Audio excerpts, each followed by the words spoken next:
All right, for those college football fans, unbiased college football fans that thought there was no way that Ohio State, Michigan 42-41 could be topped today, that was incredible. The Iron Bowl for the SEC championship game berth, for a possible BCS berth, the first time ever that the Iron Bowl decided the SEC Western Division, and it came down to a field goal.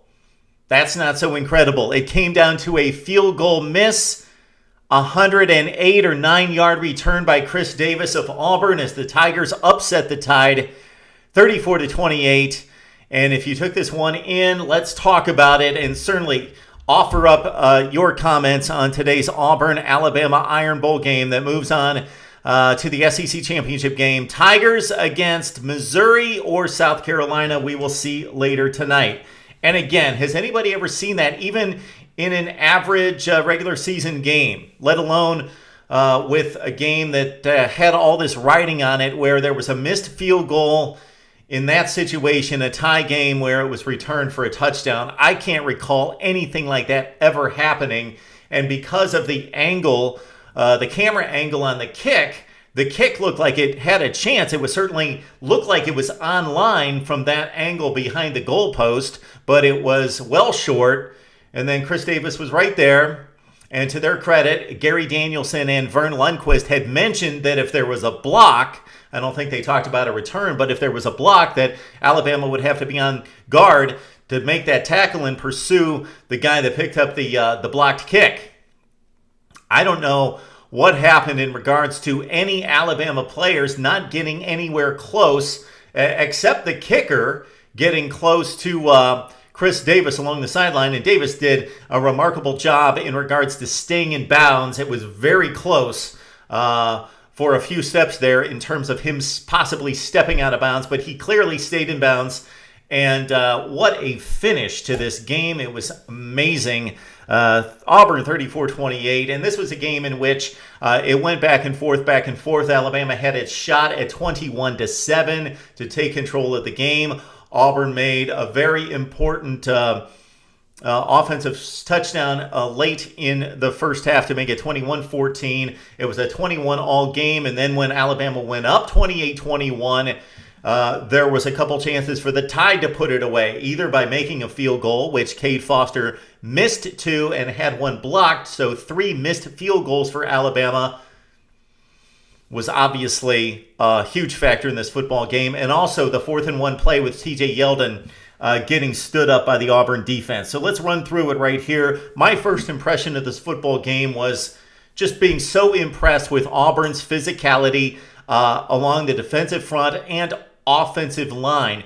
They rushed for over 300 yards in this game against Alabama. We previewed this along with Ben George of Tide 99-1 earlier in the week, and my pick was Alabama in blowout fashion, 42-17. I admire what Auburn's accomplished this year in coming back from 3-9. Gus Malzahn is an exceptional coach, but I just didn't see it because Auburn was not able to stop the run against teams that were in nowhere close to Alabama's class rushing the football. Teams like LSU and Arkansas and Tennessee. Auburn was not stopping the run. Then on the flip side, Nick Marshall's a nice quarterback, but he's a run-first quarterback who didn't do much in the passing game this season. And I thought Alabama could just focus on stopping the Auburn run. And sure, the Tigers were going to make some plays. Trey Mason is an exceptional back in particular, and Nick Marshall running the football. But I thought that one-dimensional offense would never work against the Tide, and I just thought Bama would put them away. Certainly being at home at Jordan-Hare Stadium on the Plains helped the Auburn Tigers as well. So that's the first thing I took away from it, is that Auburn, rotating so many defensive linemen, was able to maintain the punishment of that Alabama ground game with Kenyon Drake running, I think he had 6 carries for 33 yards, but it was more so TJ Yeldon, again, being the guy that Nick Saban turned to, like the LSU game, like he did a number of times against some of the better teams on the schedule, going to TJ Yeldon. Let's run this one down, because when Amari Cooper made the play from 99 yards out, when A.J. McCarron went up top, that seemed to be the dagger. Alabama usually doesn't lose the lead. They're a great front-running team that doesn't typically lose the lead. I was shocked that the Auburn secondary wasn't prepared for the play action. I thought it was obvious. Alabama, for a second consecutive time, pinned deep by Stephen Clark, the Auburn punter, who did an exceptional job pinning the Alabama Crimson Tide deep a number of times, specifically at the 1 and at the 1 again. On this particular play at 21 all, McCarron went play action on first down, hit Amari Cooper, and Jermaine Whitehead, the Auburn safety, completely whiffed on the play. He was late getting to Cooper, and then instead of tracking him down and maintaining leverage and running the correct angle to keep it within a 45 or 50-yard play, he went for the kill shot, and Cooper was gone for 99 yards.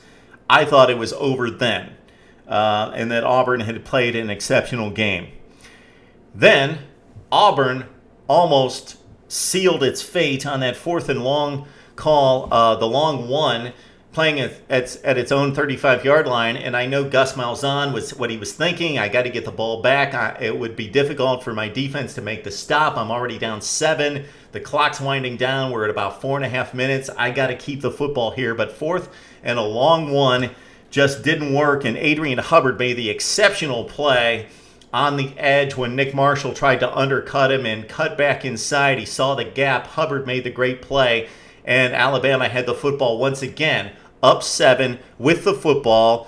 And if they had a decent field goal kicker, could have had the 2-score lead, but they didn't. Then Yeldon ran it on 4th and 1 at the Auburn 13, and Carl Lawson, the true freshman, made the hammer shot on TJ Yeldon. So they traded 4th down stands there, each defense. And then Nick Marshall could have made the play to Ricardo Lewis. It was a really good throw, and it would have matched the McCarron to Cooper play, 99 yards. But Ricardo Lewis looked like he kind of gave up on it just a shade. Geno Smith was lost and would have gotten burned, but I thought right there's the microcosm. That's the difference between Alabama and everybody else. Alabama goes for the kill shot at its own 1, with McCarron going up top to Cooper, 99 yards. Auburn tries to come back and do the same thing. Marshall to Lewis, doesn't work out. They miss it by that much, and that's going to be the tale of the game. Tip our hat to the Auburn Tigers for giving it a good shot. But no, Auburn's defense stayed in this game and kept fighting on the short field and stopped Alabama time and time again. I got to tell you, I can't understand why Alabama doesn't have a field goal kicker who is consistent. And I know Cade Foster came into this game 11 of 12 this season, but to imagine that the top football program in the country over the past 4 years, Alabama, with all the scouting and all the resources, can't find a kicker. Cade Foster was 6 of 18 over the past 2 seasons, 2011 and 2012. 6 of 18 on field goals in a day and age when kickers are getting so good they're kicking 75 and 80% accurate.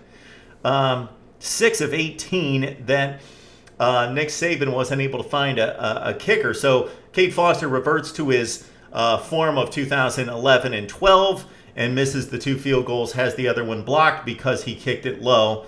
And there's your ball game. Of course, the exceptional play after Auburn got the football back, down by a touchdown, they made the stop, and then Nick Marshall made the play on the triple option play. When he went to his left, looked like he might pass the line of scrimmage. The Alabama defenders committed, and then he found Sammy Coates for the 39-yard touchdown with 32 seconds left to play. I'd like to turn this thing over to you, Auburn and Alabama fans. Alabama fans, if you could bear to watch me start to finish and make some comments, I would appreciate it. But certainly, Auburn fans, chime in here. Let us know first-year elation. Can you possibly put this into words, going from 3-9 to an SEC championship game and a win in the Iron Bowl over the consensus #1 defending national champion Alabama Crimson Tide? And I know what this means in the state of Alabama. I was down there covering SEC football for 6 years. This is everything, even when the teams are 7-3 taking on 5-5. But with these stakes on the line, Auburn is going to celebrate this one for years to come. Auburn fans, step up. Need to hear from you about your football team going to the SEC championship game right here on Mark Rogers TV.